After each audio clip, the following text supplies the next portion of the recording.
Yeah! Here we go! It's time for TSS Fantasy. Who day, and I am just excited. I'm excited to sit here. Y'all can't see all my Saints fans. He showed with a Hall of Fame quarterback that he can get back to when he was a number 4 overall pick.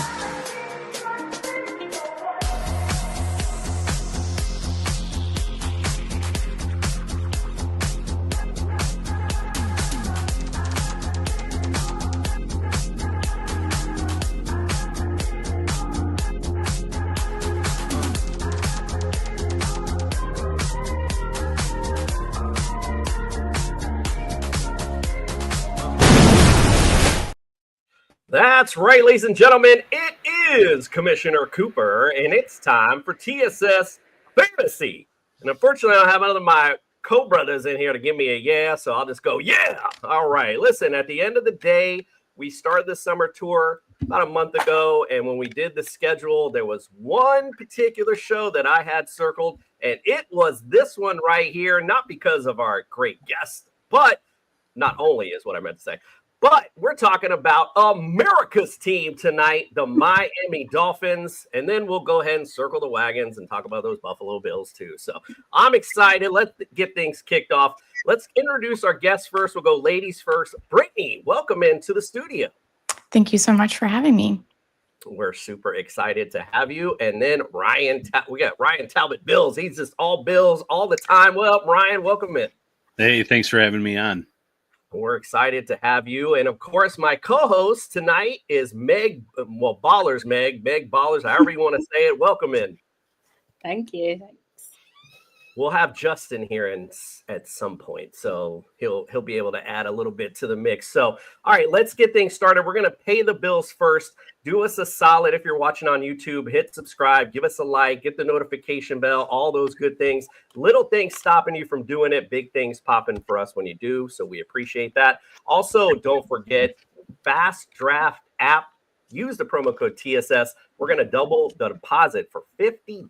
That's $100 to get your fantasy draft going. So make sure you check those guys out. And right now, fantasy drafts are about to get pressing going. So if you're looking for some championship bling for your fantasy champion, look no further than Pro-Am Belts. All right. Well, like I said, we got a lot to talk about. America's team. We got, of course, the Bills. So let's sit back, relax, and let's get the summer rewind.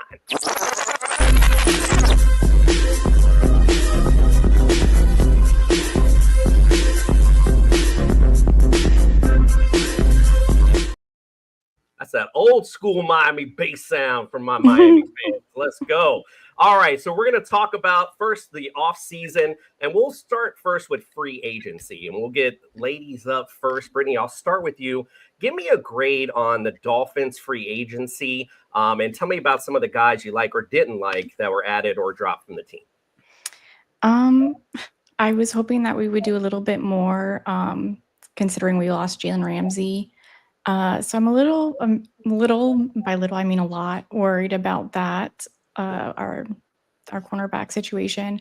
I'm just kind of hoping we do something. I think that Darren was going to be it's going to be an interesting situation. He retired. He was trying to do his rapping career, and he's in Miami, which is a great city for someone like who is trying to get their love back of the game. A lot of. Only can focus on football. There's not many distractions in Miami at all for that. You can tell by it because the games are always sold out all the time. So that's absolutely 100%.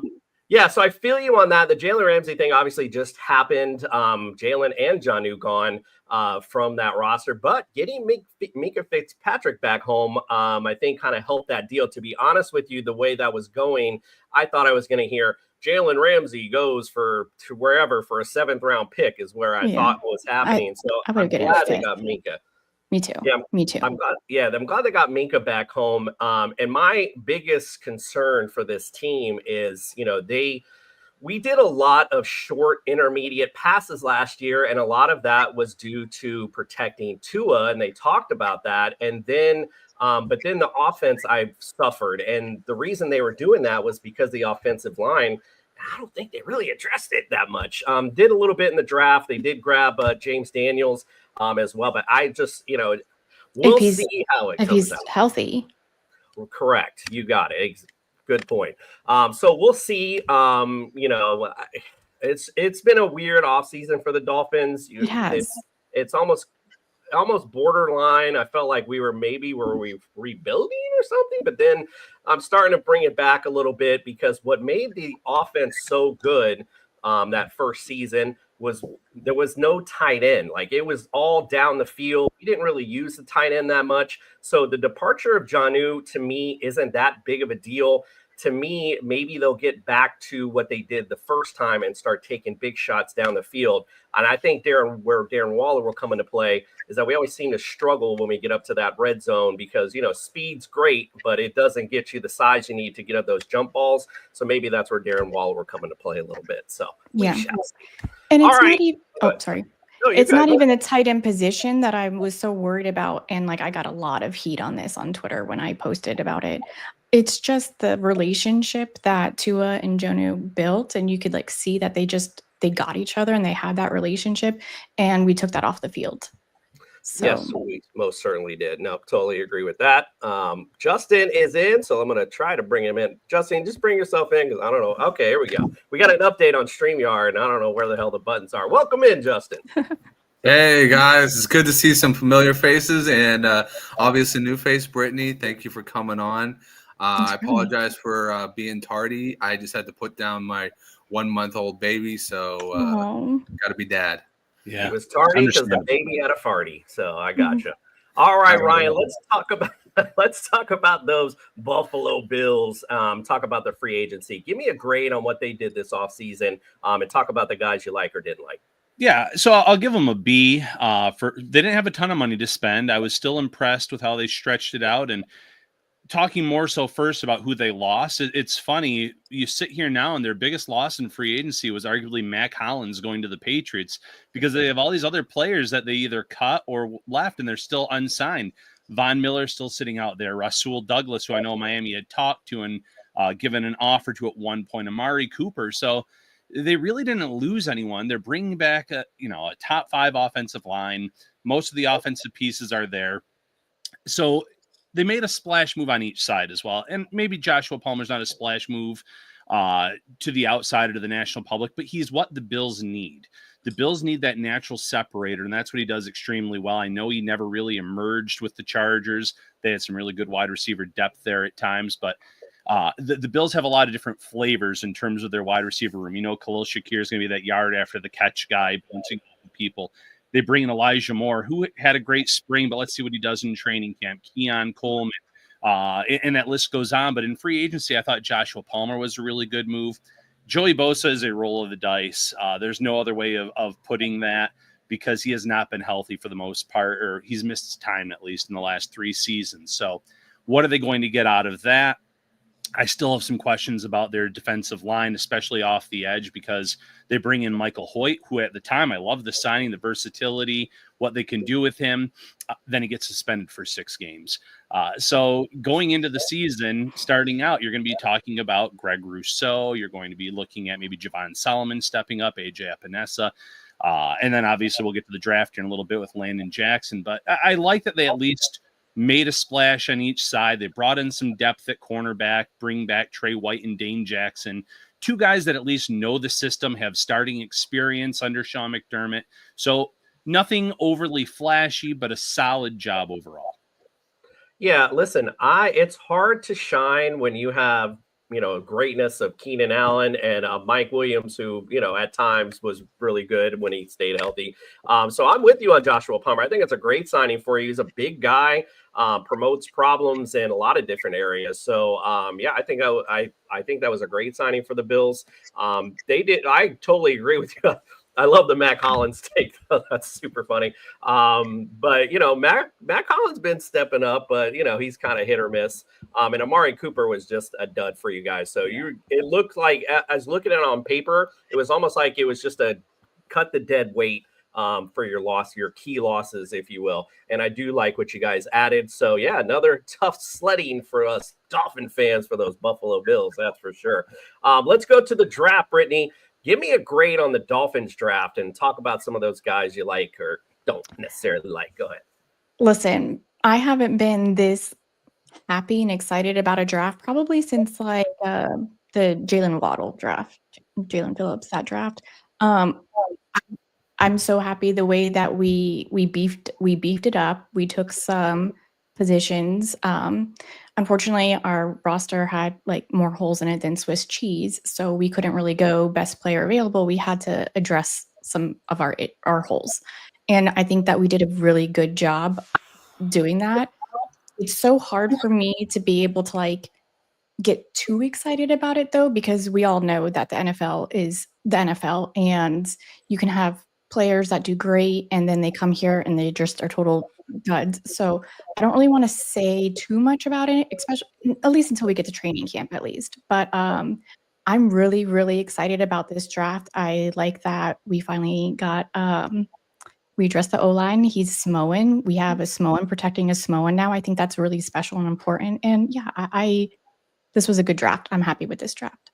Yeah, I thought they did particularly well as well for what they're doing. Like you said, there's a lot of holes on a team that was just, 2 years removed from looking like they might head to the AFC Championship the way they were playing. Right. So a lot of holes for them to fill. I felt like they did a pretty decent job of doing that. So yeah, I'm not a big fan of what the free agency period brought us, but I'm Correct. with you. I definitely like what the draft brought. What do you say, Ryan? Give me a grade on that draft of those Buffalo Bills and talk about some of those guys you like or didn't.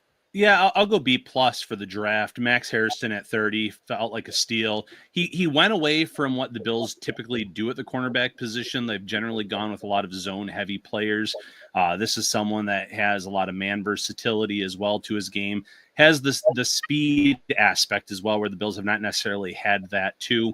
And then in round 2, TJ Sanders is a player that I loved. When the Bills initially drafted him, I was a little bit worried that they're going to try to play him as a one tech next to Ed Oliver. It sounds like he's going to be more of a backup behind Ed Oliver. I love his game in that regard. They added Deion Walker later, and we'll see about that with the back injury, everything else. And arguably my favorite pick, though, was Landon Jackson. He was someone that very early in mock draft season, people had going late round 1, early round 2, and the Bills were able to get him at the end of round 3. I feel like his game came a long way at the college level. It's addressing a big need, as I was talking about, off the edge for the Bills. So there's that. And then Jordan Hancock as well in the secondary is another versatile piece. He can play safety. He can play nickel cornerback and even on the outside. So I'm at least interested to see how they develop him and bring him along. Once again, can't argue. Buffalo Bills did a decent job in their draft. I mean, again, I don't want to say anything else good. They're good. I don't want to keep talking about it. Wow. Yeah. Anyway, all right. So before we get to our next segment, on our show, we have an injury expert named Brian Scott from the Injury List podcast. He's going to give us his percent to the bench for the Buffalo Bills. So yeah, we're going to do Miami. I did Miami last because I literally called him afterwards, and I'm like, I was literally eye rolling when we did this. So let's go the Bills first, so I don't have to hear his stupid stuff about the Dolphins. We'll hear that one first. Let's check it out.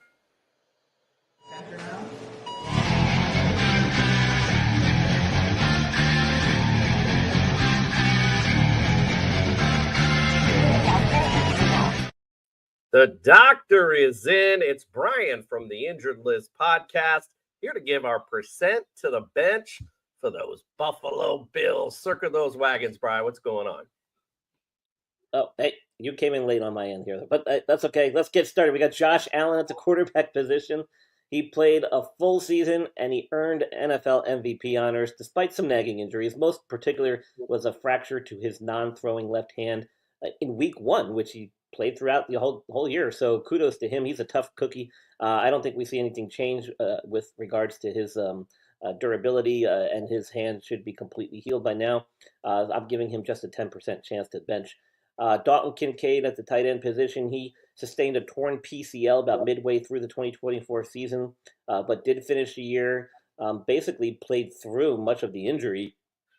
but still remain pretty productive. While it's not as serious as an ACL injury, the PCL can cause some lingering issues in that knee as time wears on and as he ages, but I don't expect it'll be too much of a hindrance for him entering this year. If he can hold up entering year 3, I think he'll be very productive again. I'm giving him a 20% chance to the bench. And then Khalil Shakir, one of their nice little receivers that broke out in 2024, did have an ankle injury in week 4 against the Ravens, which caused him to miss a week or two, and then had another issue in week 11, but didn't really miss much time. So if he can continue to progress, given his youth at the wide receiver position, I think he is also going to be another healthy, productive wide receiver for this team, working with Josh Allen there. So I'm giving him a 10% chance to the bench.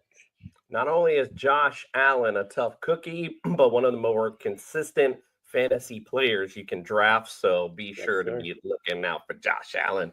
All right. We appreciate you, Bri, and we'll see you on the next one. Sounds good. Yeah, kind of hard to look out for Josh Allen when he's usually taken in the first round, but I just thought I'd throw it out there. All right. Well, we talked about what was. Let's talk about what is. Let's do some season predictions. When this baby hits 88 miles per hour, you're going to see some serious shit. All right, we're going to see some seriousness this season. That's for damn sure. Let's go with Ryan first. We're going to talk specifically, like I said, about skill position players. So we're going to go first to the quarterback because this will probably be really quick for you anyway. Last season, Josh Allen, Brian mentioned it, MVP of the league last year. Right now, is currently in fantasy drafts. They got him positioned at number 1 overall at the quarterback position. So what do you say, Ryan? Can he duplicate, is the word I was looking for, what he did last season? The turnover part is going to be the toughest part for him to duplicate just because of the lack of fumbles and interceptions. But in terms of the yardage with his arm, with his legs, the touchdowns, he's been extremely consistent throughout his career. So from that perspective, he's still going to be a fantasy darling, one of the, if not the best fantasy quarterback in the league. Absolutely. Meg, I mean, I'm going to go to you because we usually go to our co-host for fantasy analysis. What do you think? You think Josh Allen deserves that overall number 1 QB spot? What do you think? I think we're going to see a little dip from Josh Allen this season. Not massively, but I do think we're not going to see the Josh Allen we saw last season. I don't really have anything that I'm basing it on per se other than just gut feeling as such. I like it. But yeah, I love Josh Allen. I'm just going to put it out there. I do love him, but I think it's high expectations to meet that same standard as last season. A lot of pressure. Yeah, that's where I'm going. That's my hot take for the Bills this season. Not quite as hot as last season, but still smoking. That's a hot take for sure. I love your gut, by the way, because I wish that would happen. But like I said, Josh Allen, every year he's at least top 2 or 3 or number 1. So I don't know how we get him off that horse. Daniel Barry, thanks for coming in. Appreciate you. Happy Friday to you as well. All right, Brittany, last season. Oh, Tua. Let's go to Tua. And I will just say this one little, I'm a longtime season ticket holder. I do drive from Orlando, though, so it's a bit of a drive. Any type of night game, I have to get a hotel room. I'm getting too old to be driving back. So me and my son were at the Dolphins-Bills game last year, and I never came back. Like after my gut hurt. I think all of us were stuck there. It was just such a. It was a twofold thing because you're worried about the guy first and foremost. This is another injury for Tua, and then, head injury, excuse me. And then, of course, the thought of my season is already over because we didn't have a backup. So, so what do you think? Last season, again, it was because of injuries, but he finished around 22. Right now, they got him predicted as the quarterback 22 as well. So what do you think? Do you think he can exceed expectations this season?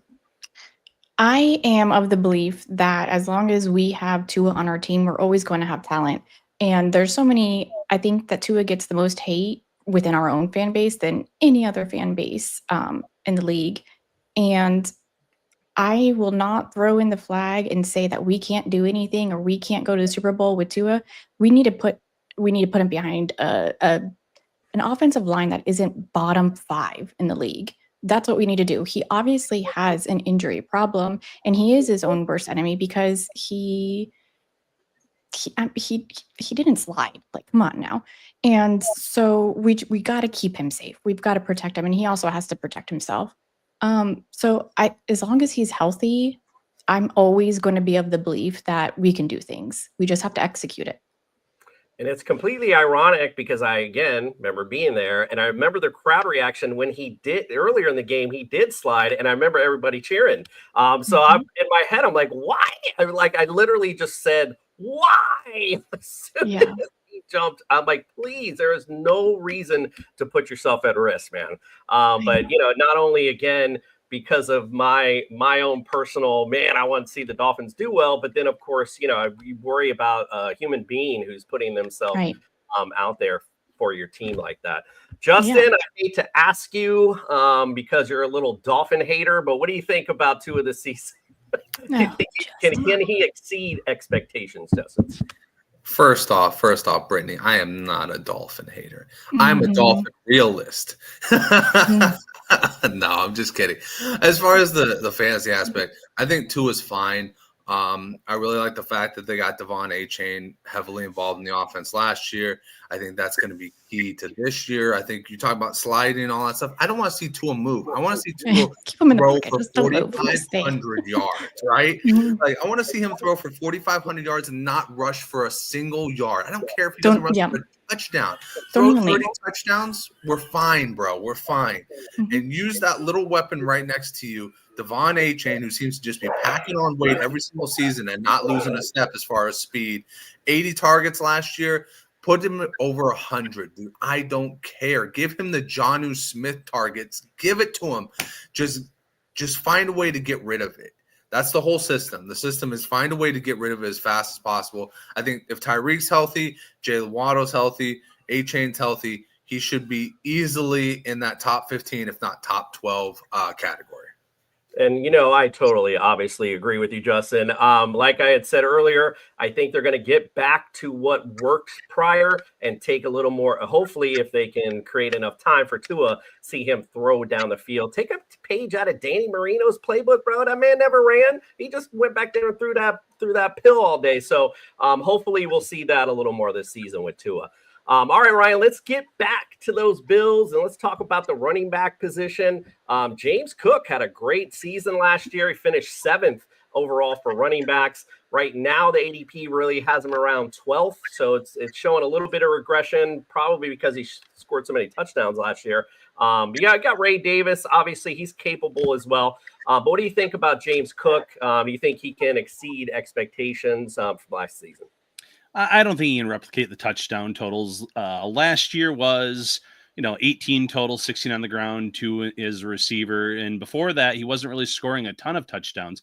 He's always been a productive back in terms of taking carries, for 10, 20 plus yards, sometimes ripping them off for touchdowns.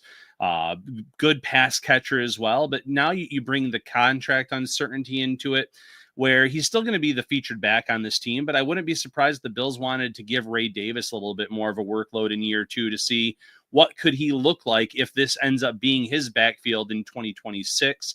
They love Ty Johnson, so they're not going to go away from that backfield by committee. For that reason, the touchdown total, I think James Cook falls back a little bit this year. I think that's how the ADP is kind of adjusting a little bit, seeing a little regression on those touchdowns. But, again, had a great season last year nonetheless. So expect big things from James Cook this season.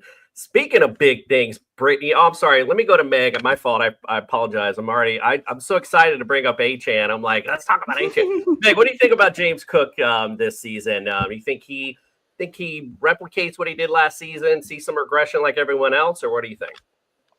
Yeah, no, I think we will see some regression. Again, it's a little bit like what we were saying with Josh Allen. It's such a high precedent to set for yourself to go in with that high a statistic of touchdowns and things like that. So I do think we will see a little bit of regression, but I rate James Cook. I also rate Ray Davis, though. So, I think that there's a solid team there, some real weapons there that they can use. Like you said, year 2, Ray Davis, I think, is going to have a lot more opportunities to put some stats up for the team as well. So yeah, I'm excited to see the Bills again this season. I enjoyed watching them last season. Excited to see what they can do. I'm not excited. All right, let's go. I'm here for Solid. But wait, I have a question. I'm sorry to like jump in and ask a question, but both Meg and Ryan both said that they see regression in Josh and James. So if you do, what do you think your season's going to be if both of your quarterbacks and your wide receiver or your running back so far are showing regression? And do you guys think you're going to be good enough to go to the Super Bowl? So, yeah, I still think this is a Super Bowl contending roster. I just don't know if he can Josh Allen specifically can replicate the turnover numbers from one season ago. He was so clean with the interceptions, with the fumbles, and just like any quarterback in the league, there's some luck involved with the interception part of it. There were a few he got away with last season that in a typical year, a defensive back might have come down with that ball that bounces off their hands, things like that. And then with James Cook, too, some of that has to do, like I said, with Ray Davis having a bigger workload, how I think this offense might evolve a little bit this season. They're still going to be very run dependent, but they're still going to want to get the ball to Josh Palmer. I think Dalton Kincaid is in for a big bounce back season for kind of like I only say that because he's on my out of him in year two. So it's just going to be spread around a little bit differently, but I still think they're going to put up a lot of points and be one of the best offenses in this league. Yeah, good question, Brittany. I need to bring her up on this side. Jeez, I'm sorry, Meg. Didn't interrupt you. Go ahead. I'm a Falcons fan. I'm not a Bills fan by any means. I'm just talking from a fantasy perspective. Yeah, so it'll be interesting to see the Bills, I guess. I'm not excited though. All right, let's talk about what I am excited about. Devon Achane and this running back core the Miami Dolphins have. Last season, of course, I didn't have my sheet pulled up here. Last season, Achane finished 9th overall. They have him finishing 9th this season. Even Jalen Wright made 86 last year, and his ADP this year, they got him listed at 48. So I was going to say that better bump way up. So they see a lot of increase in that. And also don't forget that we drafted Ollie Gordon as well. So that's somebody I think that's going to be that insane touchdown vulture, if you will. When we get in that red zone, that's going to be the guy that we can rely on to power through and get into the goal line. But what do you think? Let's talk about Achane and Jalen Wright, because that's more specific to fantasy. Do you think, well, obviously Jalen Wright may bump up a little bit this season. What do you think about Achane? Do you think he might exceed expectations this season? Are you talking to me or Meg? Brittany, sorry. No. Oh, sorry. Are we talking for fantasy wise? He's fantasy wise, he's going to kill it. In general, he's also going to kill it. I think that, he's amazing, and we're very blessed to have him on our team. I hope he stays forever. I adore him. I love him. Can't say enough good things about him. Yeah, no, 100%. Listen, I think Justin might have mentioned earlier, those Jonnu targets got to go somewhere. So you're going to see a little more production, I think, for Devon Achane. And then, of course, they should be going to Tyreek or Jalen Waddle. They're the two most highest paid wide receivers. I agree. But we know the real deal is that there's going to be a percentage of those that are going to go to Devon Achane because he is such a big playmaker. And Mike McDaniels has talked a lot about involving Jalen Wright more. Another Devon Achane, quite frankly. Mm-hmm. But what do you think, Justin? Let's talk about those Dolphin running backs. Do you think they'll exceed or below, or they're going to go right at par for their ADPs? What do you think? It's tough because he's ranked so high off of very little merit. But I'll tell you this, what I do like about it is I like the fact that they built the interior of the line really strong. I was yelling at the TV quite a bit when San Francisco drafts because they tend to draft these off-the-wall guys where I'm just like, what are you doing? And one of the guys that was there, and I was just like, what are you doing, was Jonah Savanea. He is an absolute mauler, dude. He reminds me so much of Mike and Marquise Pouncey that I go, oh my God. And then you throw in the fact that they went and signed another guard, James Daniels from the Steelers. I'm going, okay, so they're really fortifying that interior of the line. Now, I don't know how the right tackle and the left tackle situation is. I think Teron Armstead is still there. No, he's retired. He retired? Okay. Mm-hmm. We have Patrick Paul.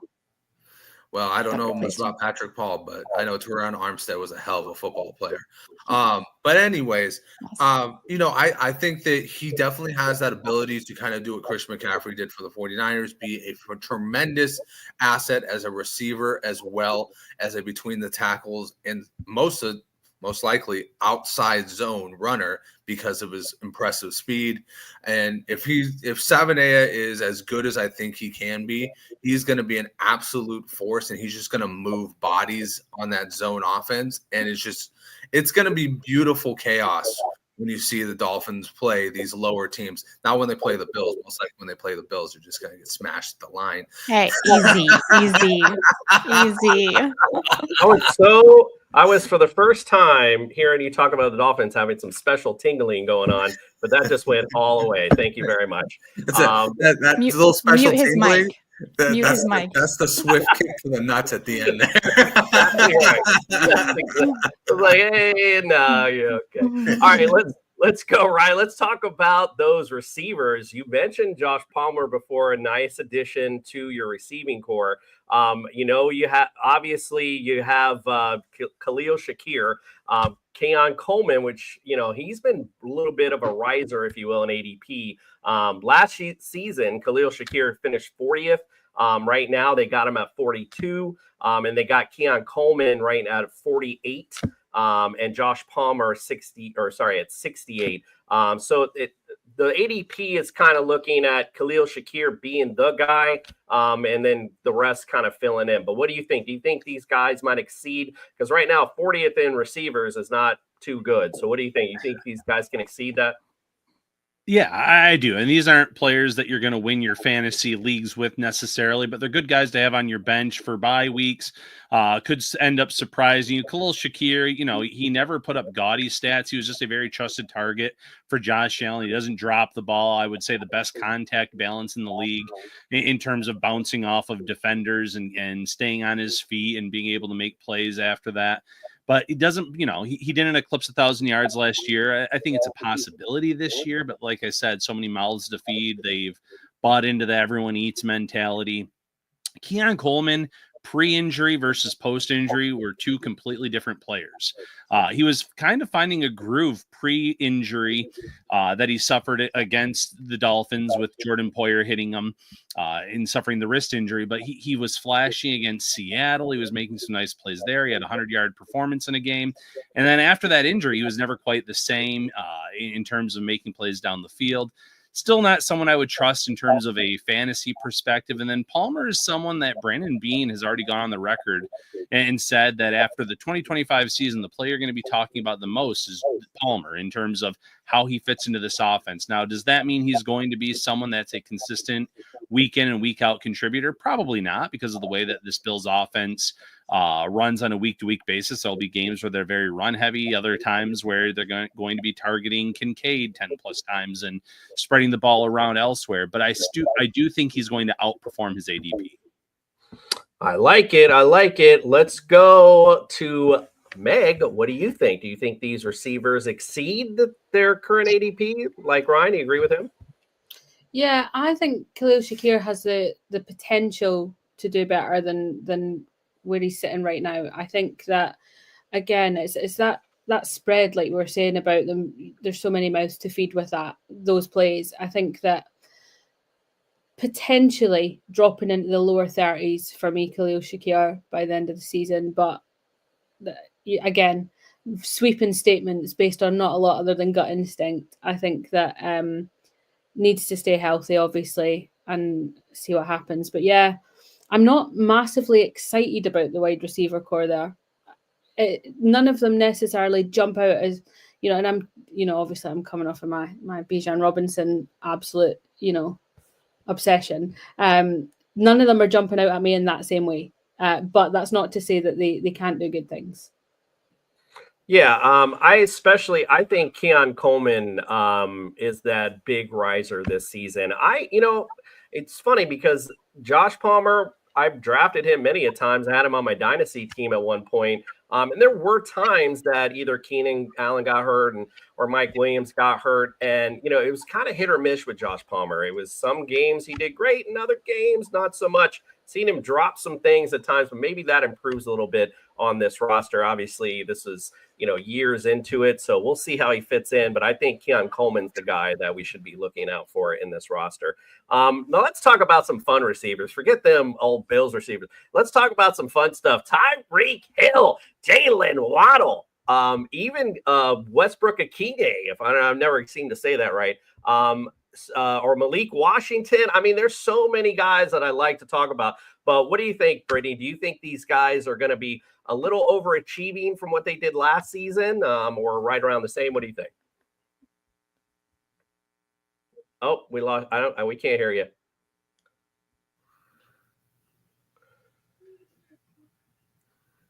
Nope. Still, nope.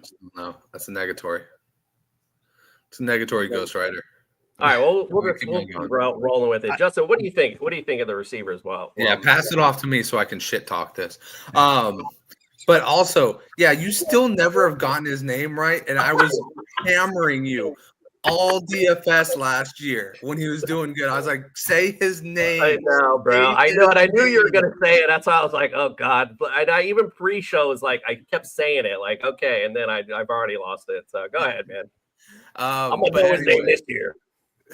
But anyways, I mean, it's the Dolphins roster. I think this feels like the year that either Jalen Waddle makes his big step into that next tier, or we kind of just get used to him just being the guy who kind of lets us down, because forever it seems like ADP wise, we've drafted him with the idea that he's going to be that next tier up. He's going to be that top 12 wide receiver, and he's never lived up to it.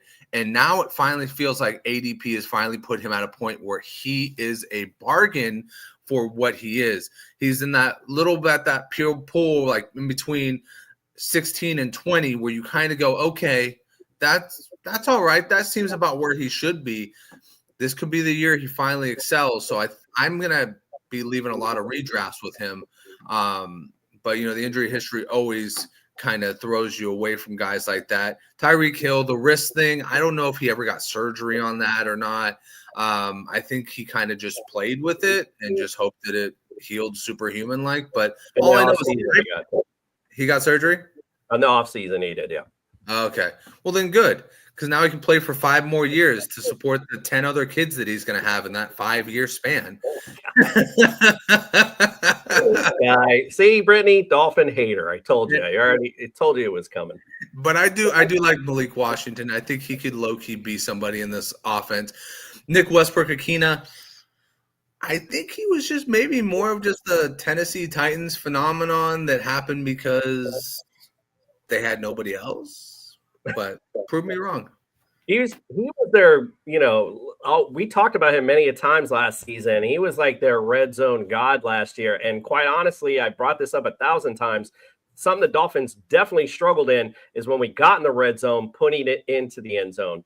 All that speed is great. I remember games against the Bills and the Chiefs where we're in the red zone and, Tua's throwing at Tyreek, and Tyreek's got alligator arms because, you got to throw it high in the red zone. He just doesn't have that size, unfortunately. So I think that's why they brought him in to kind of be that guy.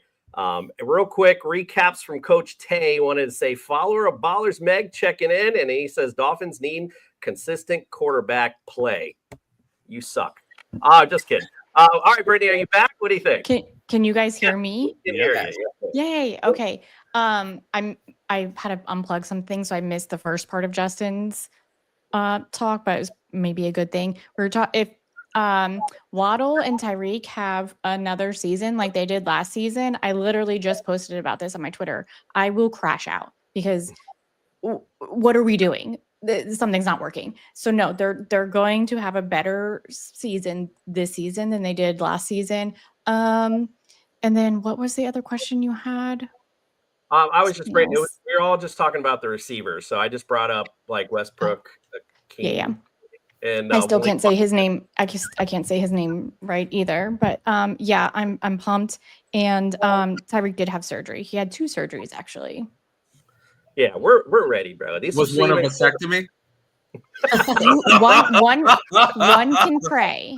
One can pray, Justin. Listen, at the end of the day, as I said earlier, the targets that Jonnu got, which you got quite a few last season, they got to go somewhere. So you can expect everyone in the skill position wise to step up a little bit this season. So I expect good things out of this Dolphin receiving core, and hopefully they throw a lot more downfield if they can keep Tua protected. All right, let's go to the tight end position. Speaking of vasectomies, we'll go to Ryan first. Let's talk about, you brought him up, Dalton Kincaid. Last season finished 28th. Right now, the ADP's got him 12th overall. I think everybody in the fantasy community agrees with you, thinks Dalton's going to step up this season. So how about it? Give us your take on Dalton Kincaid. Yeah, I'm looking for a bounce back year. He had the PCL injury in week 10. He was dealing with another minor right knee injury before that earlier in the year. And, the media for the most part was kind of kept out of the loop in terms of the severity of it. But it made a lot of sense when you saw the lack of production based on the way that he was playing extremely well and seemed to have a good connection with Allen at training camp last year. It felt like it was going to be this breakout season. He had a really good rookie year, don't get me wrong. But after they traded Stephon Diggs, that this was going to be the guy in the offense, and it didn't work out that way. But now you look at the tight end room, and excuse me, Dalton Kincaid should be get the lion's share of the targets. Dawson Knox is still a solid number 2 tight end. He's going to be involved. Josh Allen has a great rapport with him. And then Jackson Hawes, I'm not expecting anything in terms of being much of a pass catcher, but he is an absolute mauler. Will automatically replace what Quentin Morris brought to this offense. Hopefully can replicate what Morris meant to the special teams unit as well. But overall, a solid 1 through 3, but I'm looking for a breakout year finally from Kincaid. Yeah, I'm actually on that train with you. I think that Dalton does have a good step up year this year. We talked about earlier, you talked about maybe some regression in the touchdowns from James Cook. Maybe when we get in that red zone, maybe we'll see a little more passes to Dalton Kincaid. And ironically, we always call Hunter Henry old reliable. Well, Dawson Knox, if there was no Dalton Kincaid, would be right there with him. Right. Because he is reliable for sure. All right, Britt. So I would be sitting here talking about what a great season Jonnu Smith had last year and how he's ranked so high. But of course, just a few weeks ago, he's not here anymore. But enter Darren Waller. Right now, I can't take it seriously yet. Right now, they have him ranked 45th overall in tight ends, which I can promise you is not good. So what do you think? Do you think Darren Waller comes in and surprises us? But what's your thoughts on Darren Waller? Okay. So I said it in the beginning of the show, but he doesn't get my support yet until I can see that he loves football again. Because the last we heard was that he no longer loved this game anymore. And so I'm just that's just how I feel. But as far as like his performance, if his mind is right, I'm not worried about him because Tua can take any player and give them good numbers. And listen, I love Jonnu. Do I think Jonnu's going to have as great of a season as he did last year up in Pittsburgh? No, I don't. I'm sorry, I don't. And I love Jonnu, but Tua has a way of just really bringing out the best in players. So I'm not worried about his performance. I'm more worried about where his mental state is. 100%. Meg, I didn't go to you on Dalton Kincaid. Tell me what you think where he's at ADP-wise at 12, finished 24th or whatever last season. What do you think? He exceeds that, or is he right on point, or do you think he's below that? I think putting him at 12 is a fair estimation, to be fair. I've already drafted him in some of the fantasy leagues of mine that I've already drafted. I have a real soft spot for him, to be honest. I spoke about this actually. I was on a Bills podcast last week, and I'm on one next week as well, weirdly. But yeah, we spoke about the fact that Dalton Kincaid has a good season ahead of him if he can stay healthy. Again, it's that caveat that we put with everything, isn't it? But I have him drafted already in one, if not two, of my fantasy leagues that are already drafted. So, yeah. I'm looking forward to Dalton Kincaid's season. I drafted him in my fantasy league this year. There we go. Yeah. And I think that why we're hearing that from both of you, and I'm currently doing a Scott Fishbowl draft, and even in there where they value tight ends a little higher, he's still kind of down there a little bit. So he's really good value. So that's why you both are like, yeah, I mean, because you're going to see him pop up in later rounds when you don't have that tight end yet. He's going to be a great fill-in for your team. So I love it. Love the analysis. Justin, what do you think of our boy Darren Waller? Right now, the ADP's got him 45th. Do you think he exceeds that? What do you think? Yeah, I mean, I think he can definitely exceed that. You know, one thing that I really liked is that he said he came back to the Dolphins specifically for the tight end coach because it was the offensive coordinator. One of them was his tight end coach.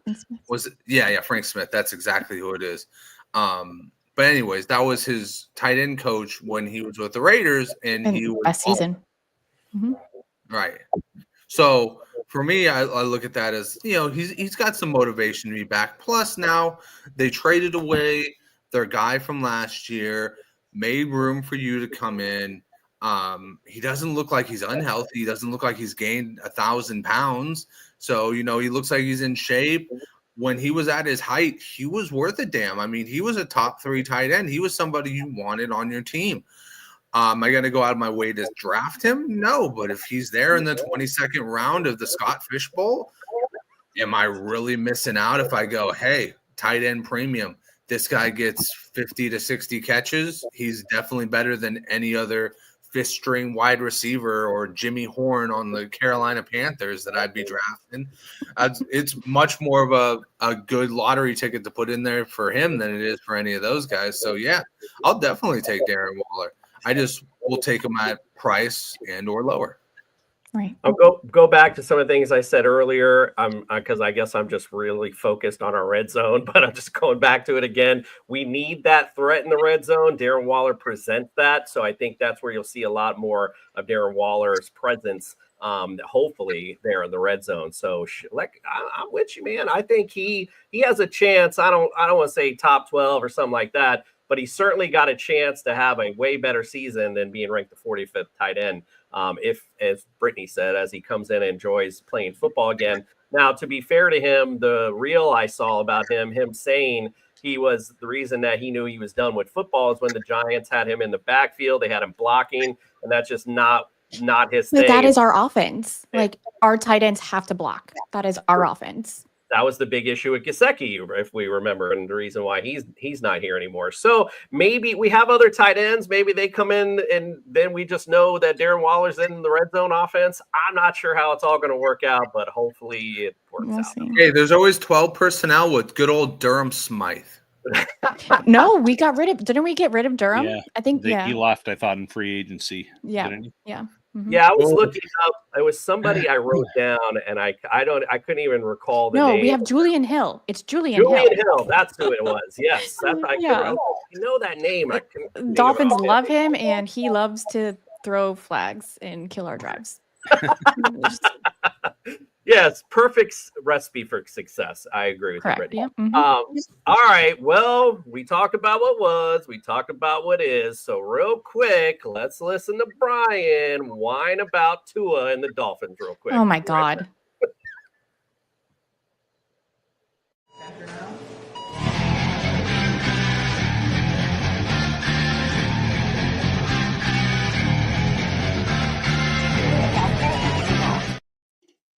We got our percent to the bench for America's team, the Miami Dolphins. All good news from here on out, Bri. What do you got?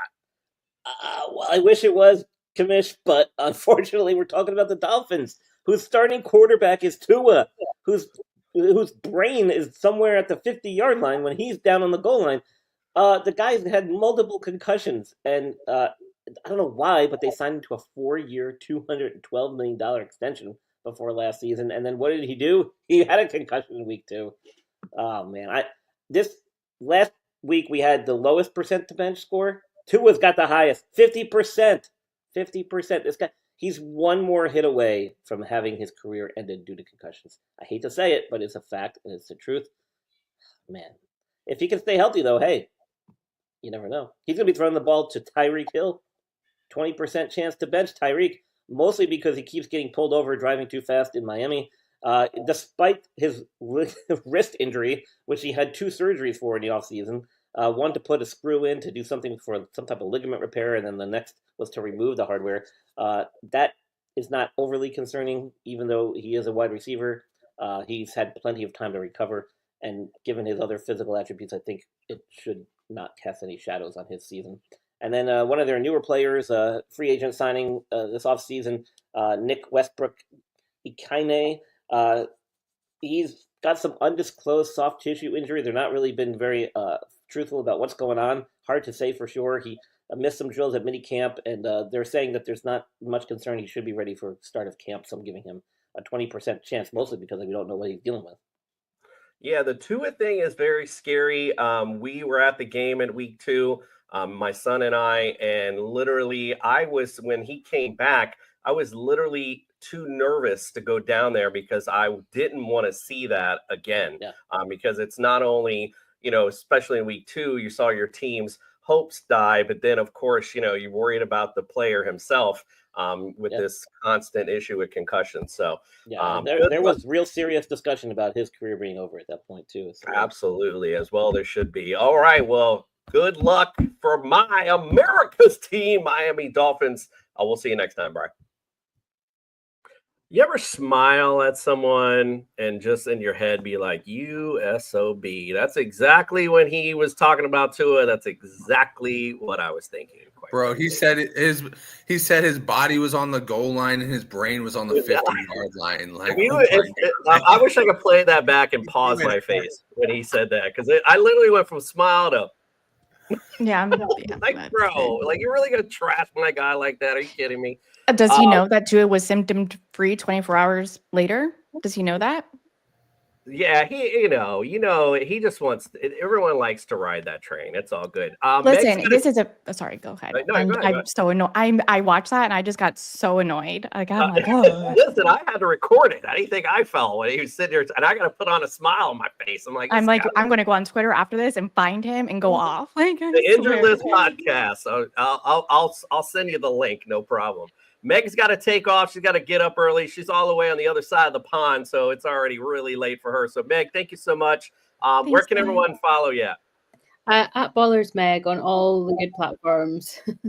All right, awesome. We'll make sure to check that out for sure. Go follow, subscribe. Meg, thank you again. We'll see you soon. All right, well, you're welcome. We talked about what was, and we talked about what is. Now it's time to have a little fun with our guests and really bring this rivalry to a head. Justin's going to the back because he's going to play judge. So real quick, I'm so bad at trivia. Come on now. Well, like I said to you guys before we started, this is just Dolphin and Bill's history. So it's not. I'm not going to be asking you science and nature or history. I would do better in science and nature. Like, I'm so bad at history. So how this is set up is I'm going to ask a question. One of you shout out your name. That way you don't give out an answer to anyone. Whoever says their name first will get a chance to answer the question. If you get just one right, then you get control of the round. There's 5 answers. If you get all 5, you win it. If you get 3 strikes, the other person will get a chance to steal. So what are we shouting out? We're not shouting out an answer. We're shouting out just our name. When I ask the first initial, just shout out, just say Ryan or Brittany, whatever, and just say that. So that way you don't give her or vice versa. They're not giving answers out, and that way I know who's first. I don't have a buzzer, sadly, so we got to do it that way. Justin's in the back. He'll give me a cue on if it's too close on who went first. All right, here we go. It's time for the fantasy quiz show. Be nice, Ryan. No sign of intelligence. It's the fantasy quiz show. Justin Jefferson. Justin Jefferson. It's gonna be a long game. Not gonna be a long game tonight because we got Dolphin and Bills experts in the house. Let's get things started. I'm gonna get the wheels moving with a layup for you guys. Top 5 answers on the board. Here is your first question. I'm looking again. This is all-time history. I'm looking for the players that have thrown for the most passing yards in history. Ryan, who you got? Dan Marino. Danny Marino.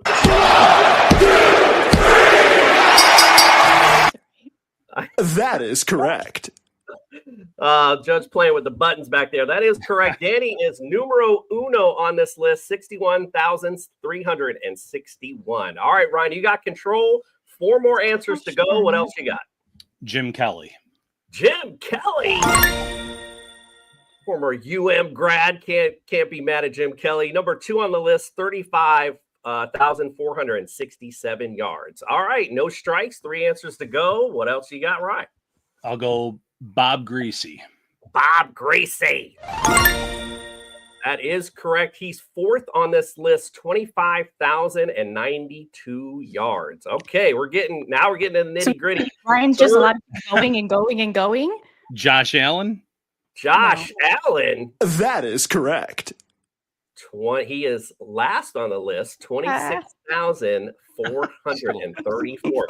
So, Ryan, you got no strikes and you got 1 answer remaining. So let's see. Is it going to be 3 strikes in a row? But can you close out the round? Tannehill. Well, Ryan, I know. All right, I was thinking of. Listen, my Miami yardage. I'm blank. I'll go back to Buffalo then. I'll go Joe Ferguson. Joe Ferguson. Judge. Maybe. The old time players.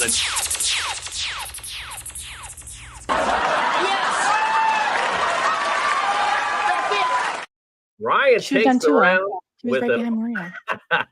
Ryan Tannehill actually is not far on this list, by the way. So you weren't wrong in your guess. He actually didn't do too shabby on the list. Joe Ferguson is correct. He was number 3 on the list, 27,590. So congratulations, Ryan. You got the first round. Let's go to the second question. So now we're back to that mode, Brittany. If you shout out your name, Ryan. Okay, so let's make sure we're following along.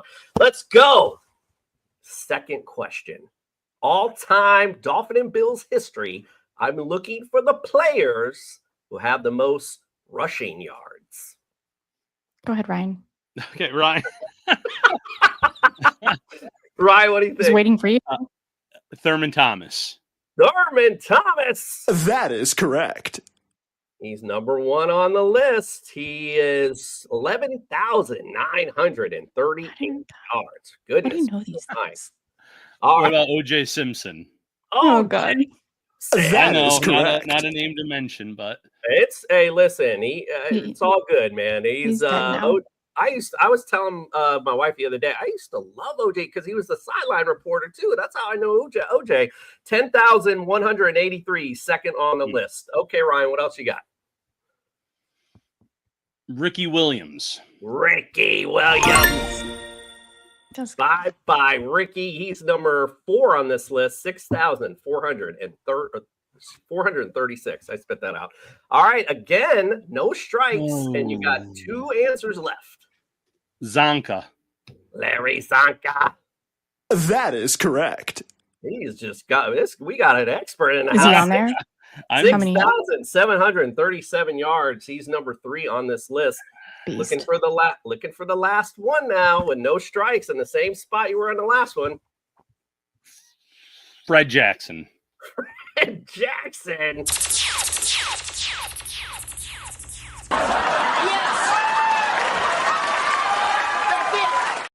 Man, get the brooms out. Swept that round. Goodness me, oh my.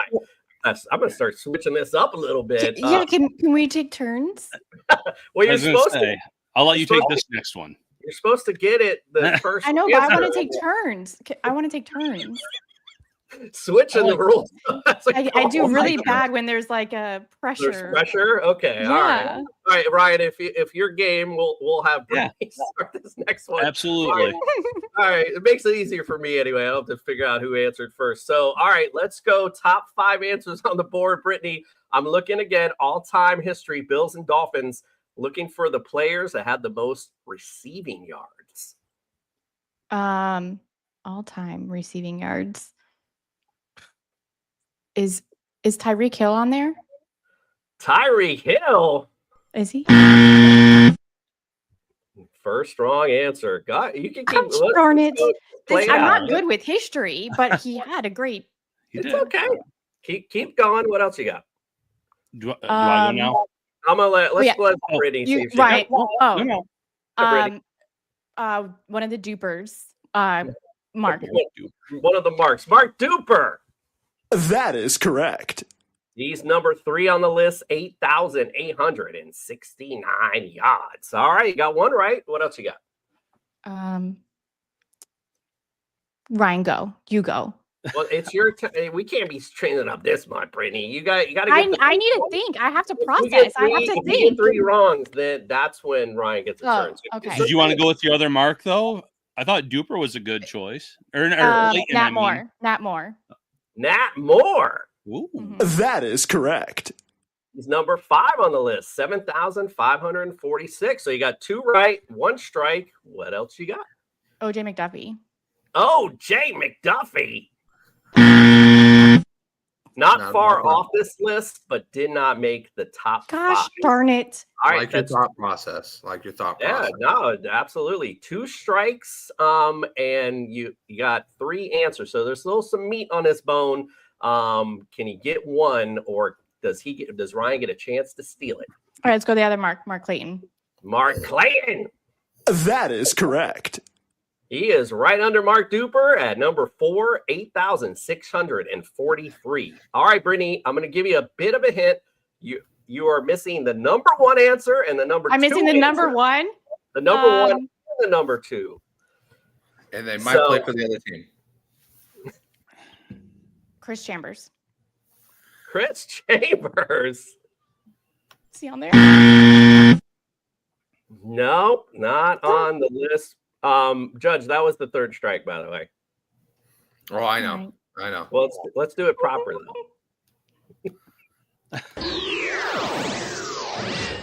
Cannot play with him. Cannot win with him. Cannot coach with him. Can't do it. Well, Brian, you got a shot to clear it out, win the game. Wait, can Ryan only do number 1 and number 2? He only needs 1 of them. He needs 1 or 2. So what do you? We should make this interesting. We should make this interesting. In order for Ryan to get the point, he has to get both of them. Let's do it. Ryan's like, yeah. Are they both Bills then? They are both Bills. I'll give you that. All right, Andre Reed, and then I'd go with Eric Moulds. Woo-wee! Jeez.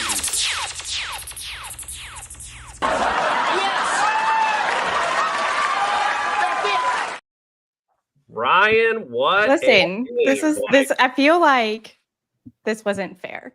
You nailed those. No, I would not have had some of the Dolphins ones for sure. On Brittany, that this is your home court, so I promise you, if there was any way I'm for me to help you win, so bad. I'm good. Hey, listen, we've had a few people on this show not do very well, so I'm one of them. Company. You're in good company. It's all good.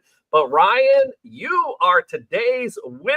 Congratulations. Congratulations, Ryan. You win everything, don't you? Both winners. Bills win everything, huh? Lay it out, sing it for Ryan. He killed it on the fantasy quiz show. Brittany, I hate to do this to a fellow Dolphins fan, but if I could do it to Hall of Fame Leroy Butler, I gotta do it to you. Unfortunately, on our show, it's tradition to give the loser a little video montage to send out. Judge, give it to her. Play clock at 5.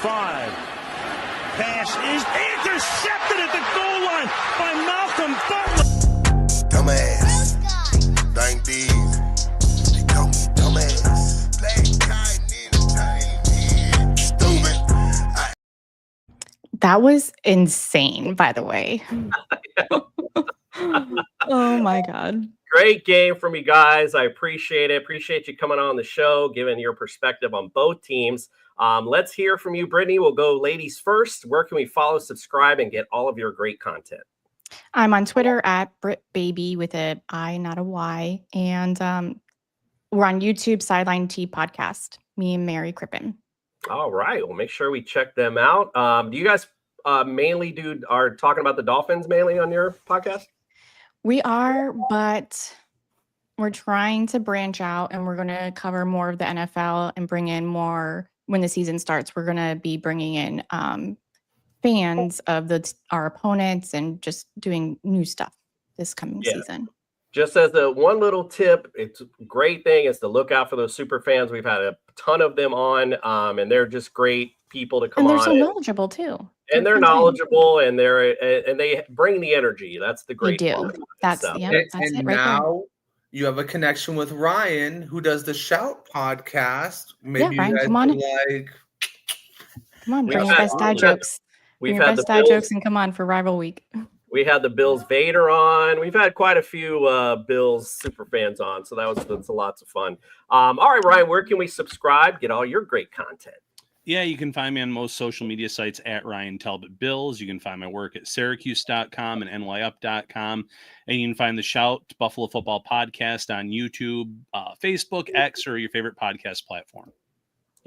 One last thing. I get tired of talking about. I'm sure you guys are tired of hearing me talking about Dolphin and Bill stories. But I will tell you that if there's a big Bills, which it usually is, a Bills presence, it's very intimidating to sit here and listen to, hey. I mean, that should, I get a little intimidated. Like, damn, am I at my own home stadium right now? Like, what's going on? So, good stuff from the Bills Mafia, that's for sure. All right, guys. You guys know how to tailgate, that's for sure, and support your team. 100%. Hey, Ryan, I got a quick question for you, just because we've already run up the clock. How many tables have you gone through? I have not gone through any. Usually I'm up in the press box by like 8:39 in the morning. I'm missing all the fun antics out at the tailgates. Oh, well, you're gonna have to go through a table eventually. Yeah, we're gonna have to tweet that out and get Ryan through a table this year. Sure. So at least get Hey, Ryan, if the 49ers ever play the Bills in the upcoming schedule, I will definitely lay on that table so you can drop the elbow. The old Macho Man, Randy Savage. That's it. Yeah, that's awesome. All right, guys. Well, we appreciate you. Next week, stick and stay here. We're covering the NFC South, so will be lots of fun with that. We'll see you next time. Thank you guys so much. And from us to you, we are out.